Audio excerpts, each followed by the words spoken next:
જાગ્રત થવામાં કઈ રૂપિયા આલવા પડતા નથી.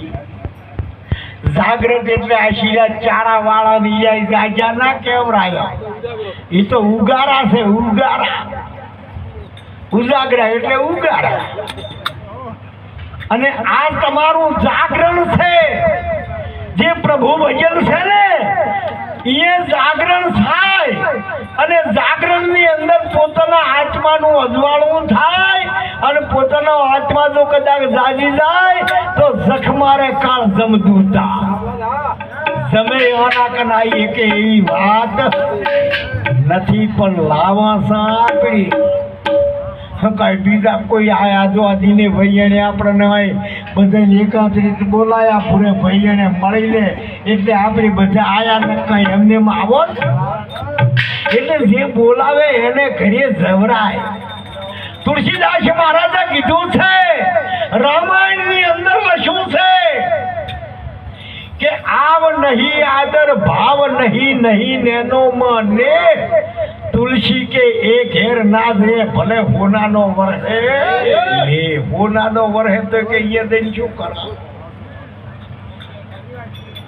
અરે આવ હે આદર ભાવ હે અને હે નેનો મને તુલસી કે એ ઘરે જાય ભલે પથરાનો વરહ તો પથરાનો વરહે તો કે ભલે વરહે પણ એ જાવ. જેમ કે ઉકારો છે, અવકારો કોઈ તારા આંગણીઓ પૂછી લે, કોઈ આવે રે અવકારો મીઠો હાલ દે એને વળતો ઝાપા ઉધીએ મેલવા જાજે. આ તો ના તેરા અહીંયા આખો હાયડો જાય, ના બોલાવે અહીંયા આખી જગત ઉડીને જાય. અને બોલાવે અહીંયા તો હવે અમે આયા બધા ગમારજીનો એમ કે આવો એવું ના કે બિચારે પાછા ગમે એમ જગન આદરો તોય ના થાકે કે એ છે બોલાવતોય નથી. તારે હરમનજીએ જ્યાં કંકુતરું લખ્યું તો આવતી તો એમ કીધું કે આ બટા તાર આ તો તમને કેટલો બધો આશીર્વાદ હે, ગાઢનો પાછલો પાણી પાવે. આ પરમાત્માના ભજનમાં ગુણ ચીવો છે. અમારા ડોંગરપુરી મહારાજ કહેતા ગયા છે, અરે ભક્તિ કરે અશ્વન દૂધે એમાં હંસા તું સુકમ ડરે.